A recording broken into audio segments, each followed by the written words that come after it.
8절 말씀을 한번 더 읽겠습니다. 시작. 너희가 전에는 어둠이더니 이제는 주 안에서 빛이라. 빛의 자녀들처럼 행하라. 사도 바울은 계속해서 우리에게 어떤 존재였다가 어떤 존재로 바뀌었는지를 반복해서 말씀해 주고 있습니다. 그 전에는 우리는 어떤 존재였는데 지금은 어떤 존재가 되었다. 과거에는 우리가 이런 사람이었는데 지금은 현재는 이런 사람으로 바뀌었다. 그렇죠. 그리스도인이란 과거와 현재가 분명한 어떤 확연한 기준점에서 갈라진 인생을 사는 사람들입니다. 그걸 우리는 BC와 AD라고 말하는 것이죠. 역사의 BC와 AD뿐만 아니라 우리 개인의 삶에도 예수님 이전과 예수님 이후가 확연히 갈라져서 우리는 그렇게 예전과는 전혀 다른 생명을 마치 가진 것처럼 바뀌었다는 것, 이걸 인식하는 게 우리 신앙생활의 핵심이라는 것이죠. 따라서 그분은 우리에게 이 예전의 삶, 그리고 다시는 돌아가서는 안 될 그 과거의 삶과 분리된 오늘의 삶을 우리에게 다시 한번 확인시켜주고 있는 것이죠. 지금 여러분은 어떤 삶을 살고 있습니까? 과연 예수님께서 우리에게 말씀하셨듯 거듭나셨습니까? 중생하셨습니까? born 한 겁니까? 따라서 우리는 전혀 예전 것은 지나갔고 이제는 새 사람, 새 것이 되었다라고 당당하게 말할 수 있는 사람이 과연 된 것입니까?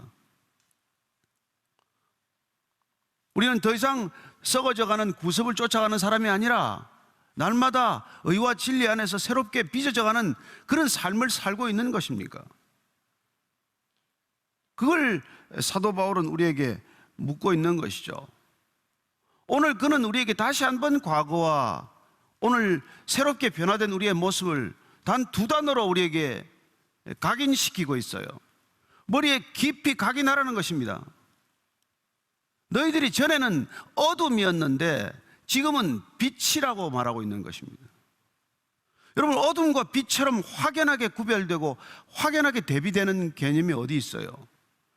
그리스도인이란 과거에는 어둠이었다가 그리스도인이 된 뒤에는 빛이 되는 것, 이것보다도 한마디로 확연하게 우리가 기억할 수 있는 말이 어디 있겠어요?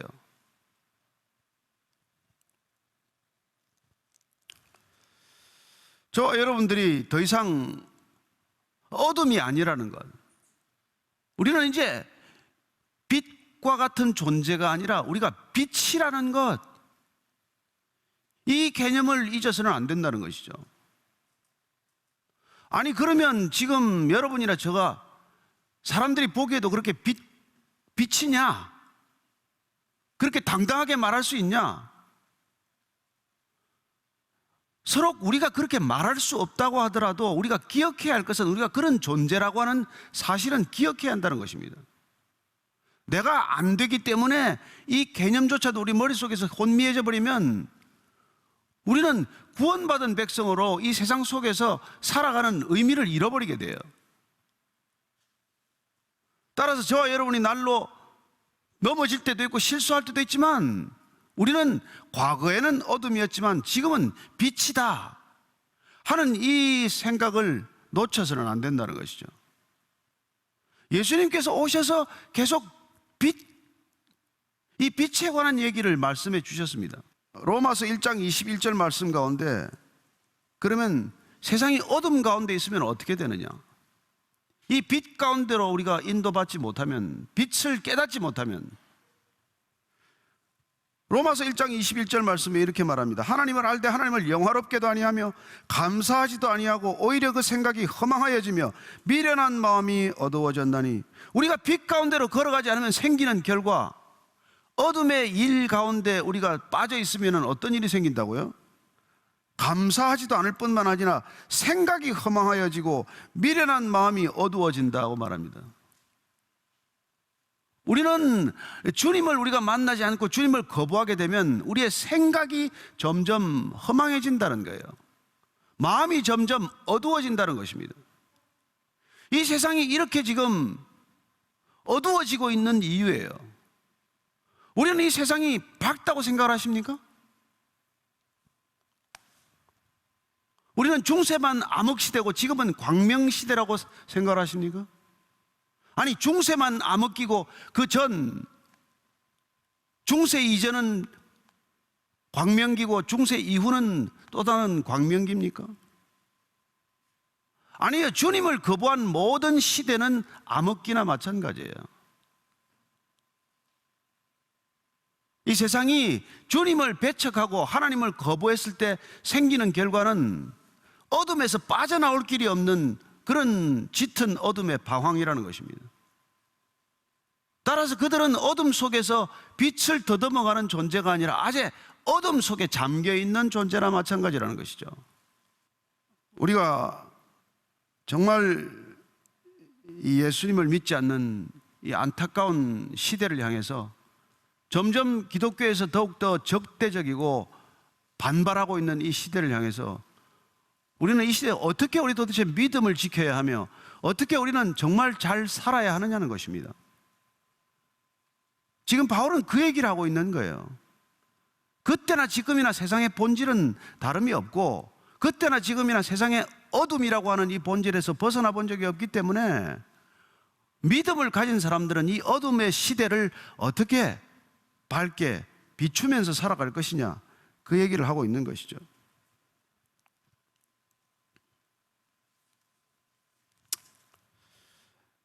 요한복음 3장 19절을 보면은 우리가 정죄받은 시대를 살아요. 그 정죄는 이것이니 곧 빛이 세상에 왔을 때 사람들이 자기 행위가 악함으로 빛보다 어둠을 더 사랑한 것이니라. 여러분, 심판은 다른 게 아닙니다. 빛보다 어둠을 더 사랑하는 거예요. 이 시대도 동일하게 빛보다도 어둠을 더 사랑하고 있다는 것입니다. 얼마나 많은 사람들이 어둠의 일에 빠져드는지 몰라요. 얼마나 많은 사람들이 빛 가운데 걸어 나오기를 주저하는지 몰라요. 어둠을 더 사랑하는 것, 그게 이 시대나 그때나 세상이 안고 있는 문제의 본질이라는 거예요. 여러분, 우리가 재화가 부족해서 불행하지 않아요. 우리가 기술이 부족해서, 과학이 모자라서 불행한 게 아니란 말이에요. 문명 활동이 부족해서 우리가 불행한 게 아니란 말이에요. 인간의 모든 문제는 빛보다도 어둠을 더 사랑하는 데 있다는 것입니다. 고통스러워지는 이유, 우리 자녀들이 깊은 고통 속으로 빠져드는 이유, 그것도 결국은 빛보다도 어둠을 더 사랑한다는 거예요. 신기합니다. 애들도 가만 내버려두면 가르쳐주지도 않아도 거짓말하고, 가르쳐주지 않아도 남을 해코지하고, 가르쳐주지 않아도 물건을 슬쩍 가져오기도 하고 말이죠.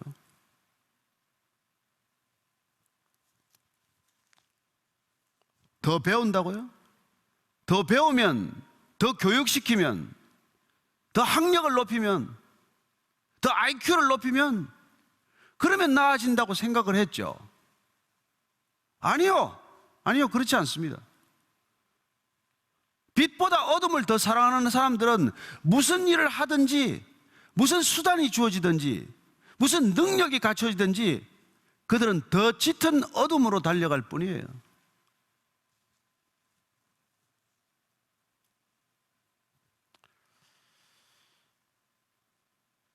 그래서 주님께서는 우리에게 여기서 빠져나올 수 있는 길을 너무나 쉽게, 아니 한두 사람이 있어야죠. 모두가 그 짙은 어둠 가운데 있기 때문에 누구나 어둠에서 빠져나올 수 있는 길을 가르쳐 주시기 위해서 오신 것 아니에요. 그 요한복음 1장 12절 말씀이에요. 영접하는 자, 곧 그 이름을 믿는 자들에게는 하나님의 자녀가 되는 권세를 주셨으니 이는 저를 믿는 자마다 멸망치 않고 영생을 얻게 하려 하심이죠다. 누구든지 영접하는 자에게는 하나님의 자녀가 되는 권세를 주셨다는 거예요. 어둠에서 빠져나올 수 있는 길은 하나님의 자녀가 되는 이 권세를 얻는 길이라는 것. 여러분, 얼마나 쉬운 길일까요? 영접한다는 것은 그냥 수용한다, 인정한다, 받아들인다는 거예요. 하나님을 그냥 받아들이는 거예요. 믿음은 무슨 애써 일을 하는 게 아니란 말이에요. 그냥 그분을 하나님이라고 인정하는 것, 그분이 찾아오셨을 때 우리가 문을 열고 받아들이는 것. 내가 문 밖에 서서 내가 문을 두드리노니 내가 문을 열어주면 내가 들어가서 너와 먹고 함께 마시고 내가 함께 거하리라고 하셨는데, 그분이 문을 두드리는 걸 우리가 열어주는 것, 초청하는 것, 받아들이는 것, 수용하는 것, 용인하는 것, 인정하는 것, 그게 믿음의 전부란 말이에요.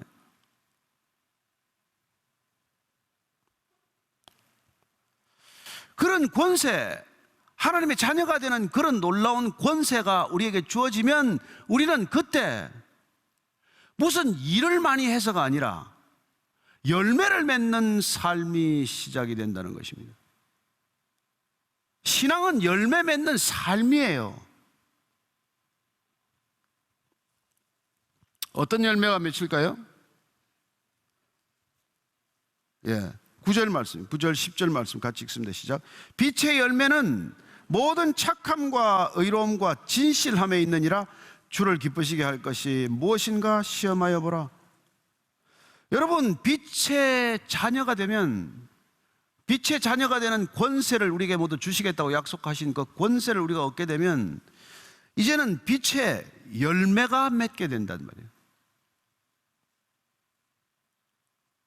저와 여러분들이 정말 그리스도를 주라고 고백하고 이 길을 걸어왔으면, 그래야 우리가 빛 가운데로 걸어가기만 했으면, 그러면 빛의 열매가 맺혀 있을 것이다, 이렇게 말합니다. 빛의 열매는 똑똑해서 맺는 게 아니란 말이에요. 부지런해서 맺는 게 아니에요. 뭐 대단한 일을 해서 맺는 게 아니라, 어떤 일을 해서 맺는 게 아니라, 그 빛의 열매란 빛 가운데로 걸어가면 맺히는 거란 말이에요. 포도나무에 가지가 붙어 있으면 햇빛을 쬐면 포도가 열린단 말이에요. 나무에 유실수들은 사과나무가 됐건 배나무가 됐건 무슨 감나무가 됐건 가지가 나무에 붙어 있기만 하면, 그러면 그 가지에 열매가 맺힌단 말이에요. 그게 하나님이 이 세상을 창조하시고 이 세상이 존속하도록 이끌어 가시는 하나님의 지혜요, 하나님의 방법이요, 하나님의 경륜이란 말이에요. 우리가 하나님의 자녀로 살아가는 권세를 주셨기 때문에 우리가 하나님을 바라보고 걸어가면, 빛 가운데로 걸어가면 이런 열매가 맺힌다는 것입니다. 어둠은 항상 무슨 일을 획책해요. 어둠의 자식들, 어떤 소설의 이름이죠. 어둠의 자녀들은 항상 무슨 일을 벌립니다. 그들은 남몰래 무슨 일을 꾸며요. 어둠에서 하는 일들은 하나도 생명을 맺지 못합니다. 그러나 오늘 보니까 이 빛의 열매, 빛의 열매는요, 모든 착함, 의로움, 진실함에 있다고 말합니다. 빛 가운데로 걸어갈 때 빛의 열매가 이 세 가지를 기억해 두십시오. 선함, 의로움, 그리고 진실함, 이런 열매가 막 맺힌다는 거예요. 아마 열매가 잘 안 맺히면 주님께서 가지치기를 한다고 말씀하셨죠. 그리고 그래도 안 맺히면 그냥 가지 나중에 다 마른 가지는 잘라서 불에 태워질 것이라고 말씀하십니다. 자, 그러면 우리는 이런 열매 맺는 가지가 되는 인생인데, 이런 열매를 맺는 빛의 자녀로 살지 않고 우리가 어둠의 자녀로 살면 어떻게 되냔 말이에요. 빛 가운데로 걸어오지 않고 막 저항하고, 나는 빛이 필요 없다, 싫다, 나는 이 세상이 좋다, 나는 어둠보다도 빛보다도 나는 어둠을 더 사랑한다, 나는 건드리지 마라. 그럴 때는 우리가 지난주에 봤지만은, 저번에 봤던 그대로 보면은 4장 앞에 보면은요, 4장 31절 한번 보여요. 에베소 4장 31절 앞에 있죠. 너희는 모든 악독과 노함과 분냄과 떠드는 것과 비방하는 것을 모든 악의와 함께 버리고, 이 버려야 할 것들을 버리지 못하고 지니고 살아가는 게 어둠의 자녀들, 어둠의 일들이란 말이에요. 따라서 사도 바울은 빛의 열매와 어둠의 일을 대비시키고 있는 거예요. 어둠은 열매라고 말하지 않습니다. 어둠은 열매가 없어요. 어둠의 일은 어떤 일이든 아무리 분주하고 아무리 큰 일이고 아무리 오래 일을 해도 그건 열매가 없단 말이에요. 왜 나이 들수록 허망합니까? 왜 높이 올라갔는데도 허망해서, 외로움과 허망함에서 벗어나지 못합니까? 거기 열매가 없기 때문이란 말이에요. 생명의 열매가 없어요, 거기는. 그래서 우리는 빛의 자녀가 된다는 것은 너무나 단순한 일이에요. 그래서 예수님께서는 그냥 하나님과 그의 보내신 자 예수 그리스도를 아는 것, 그게 곧 영생이다. 그게 곧 빛의 궁극적인 열매라고 말씀해 주시는 것입니다. 그래서 우리는 어떻게 해야 하나님께 이 빛의 열매를 드러낼 수 있을까? 이 세상 가운데 빛의 열매가 어떻게 하면 증거될 수 있을까? 우리가 우리 몸을 거룩한 산 제물로 드릴 때 가능한 일이란 말이에요. 우리가 빛의 열매를 맺게 되면 우리는 이 거룩한 제물로 드리는 게 우리의 본분이 된단 말이죠. 열매를 맺어서 우리가 그 열매를 먹겠습니까? 열매를 맺는 까닭은 열매 없는 세상에 열매가 주어지도록 하기 위한 하나님의 놀라운 구원의 계획이란 말이에요. 그래서 우리가 열매를 잘 맺어야 되고 이 열매가 저들에게 전해져야 한단 말이에요. 따라서 열매 맺는 사람들은 열매를 맺지 못하는 사람들과 도저히 같을 수가 없단 말이에요. 그래서 사도 바울이 지금 이렇게 애를 태워서 설명하는 거나 저희들이 이렇게 애를 태우면서 말씀을 듣고 하는 까닭은 뭐냐면, 그리스도인이란 이건 도대체 세상과 구별되지 않을래야 않을 수 없는 존재란 말이에요. 근데 그것들이 행위로 구별되는 것이 아니라 존재 그 자체만으로도 구별이 되는 삶이다. 이게 바울이 지금 머릿속에 가득한 생각이란 말이에요. 거듭난다는 것, 그리스도인이 되었다는 것, 이건 그리스도인이 아닌 사람들과는 섞일래야 섞일 수가 없는 존재란 말이에요. 표가 안 난다 이게 아니라 도저히 구별이 안 될래야 안 될 수 없다. 이걸 빛과 어둠이라는 메타포로 우리에게 지금 얘기를 해주는 거란 말이에요. 어떻게 어둠 가운데 있는 빛이 드러나지 않을 수 있겠느냐? 어떻게 어둠의 일들에 잠겨있는 이 세상 가운데 빛의 열매가 분별되지 않을 수 있겠느냐? 그 얘기를 하는 것이죠. 그래서 우리는 그리스도인이 되기 위해서 애를 쓰는 존재가 아니라 그리스도인이 된 존재만으로도 우리는 이 땅 가운데 세상을 책망하는 존재가 된다는 것입니다.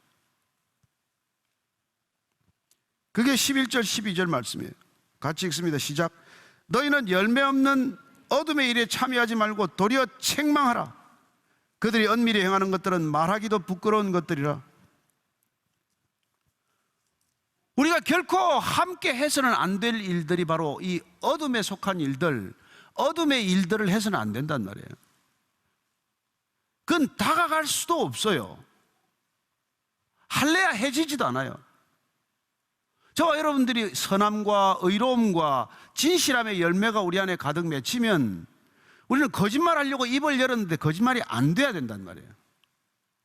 우리가 악한 의도를 가지고 저 사람을 좀 괴롭히려고 했는데 악한 의도를 펼칠 수가 없게 된단 말이에요. 존재가 바뀌었기 때문에, 행위를 바꾸려고 한 것이 아니라 우리 존재 자체가 바뀌었기 때문에 우리는 더 이상 그렇게 살 수 없는 존재가 된단 말이에요. 남을 이용해 먹고 버리고 이득이 없으면 그냥 하룻밤에 돌아서고 이런 존재가 될 수 없단 말이에요. 그런데 주님께서 우리를 그렇게 일하라고 부른 게 아니란 말이에요. 너는 어떤 사람이 되라고 부른 거란 말이에요. 빛의 자녀가 되라고 부른 거란 말이에요. 빛의 열매를 맺으라고 부른 거란 말이에요. 붙어 있기만 하면 열매를 맺을 테니까 붙어 있기만 하라고 부른 존재란 말이에요. 우리는 예수님께 딱 붙어 있기만 하면 쇠기와 같은 존재가 될 줄로 믿으시기 바랍니다. 세상 어디에 가 있건, 여러분이 어디서 무슨 일을 하건 외롭겠죠. 고독할 거예요. 세상은 다 속이니까. 안 속이고 살려면, 다 입만 열면 거짓말하는데 거짓말 안 하려면, 그게 십자가의 길이란 말이에요. 그게 신앙의 길이란 말이에요. 그런데 우리가 힘들다고 그 길을 안 가면 어떻게 됩니까?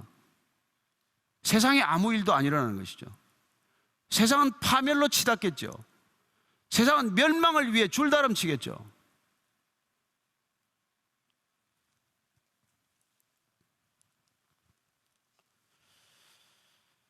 그래서 오늘 참 안타깝게도 사도 바울이 어쩌면 목에 피가 맺히도록 말이죠. 왜냐하면 육에 속한 사람은 이 일을 알아들을 수가 없어요. 분별할 수가 없습니다. 무슨 말을 하는지 몰라요. 여러분 여기 뭐 신앙 전혀 없는 사람 데리고 설교 주일날 한번 와보세요. 저 사람이 설교자가 지금 무슨 말을 하나 도저히 못 알아듣습니다. 무슨 뭐 아무리 고학력자라고 해도 알아들을 길이 없어요. 고린도전서 2장 14절에 보면 이렇게 말하고 있습니다. 고린도전서 2장 14절에 제가 읽어드릴게요. 육에 속한 사람은 하나님의 성령의 일들을 받지 아니하나니 이는 그것들이 그에게는 어리석게 보이며 또 그는 그것들을 알 수도 없나니 그러한 일은 영적으로 분별되기 때문이라. 알 수가 없다니까요. 육에 속한 사람은 영에 속한 일을 알래야 알 수가 없다 이 말이죠.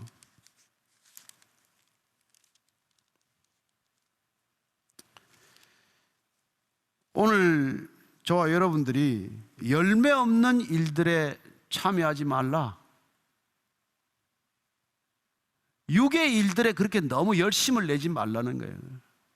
거기 못 끼어서 그렇게 안달하지 말라는 겁니다. 세상이 살아가는 그 방식에 그렇게 해서는 안 된다는 거예요. 또한 우리가 사도 바울이 그가 믿음 없는 사람들에게는 믿음 없는 것처럼 행동했고 믿음 있는 사람들에게는 또 그들의 기준에 맞추어서 늘 한 사람이라도 더 얻기 위해서 애를 썼다고 고백한 것처럼 우리가 세상 속에 들어가기를 거부하면은 그러면 그들에게 무슨 책망의 잣대가 될 수 있냐는 것이죠.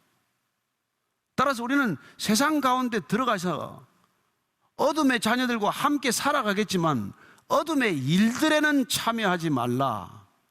그 얘기를 하고 있는 거란 말이에요. 우리가 사자성어 가운데 화이부동이라는 말이 있잖아요. 더불어 살아가되 동화되지는 말라 이 말이란 말이에요. 그리스도인은 세상 가운데 살아가는 존재이기 때문에 우리는 무슨 심산유곡에 들어가는 존재가 아니란 말이에요. 우리는 어둠의 일들을 하고 살아가는 사람들과 함께 살아가요.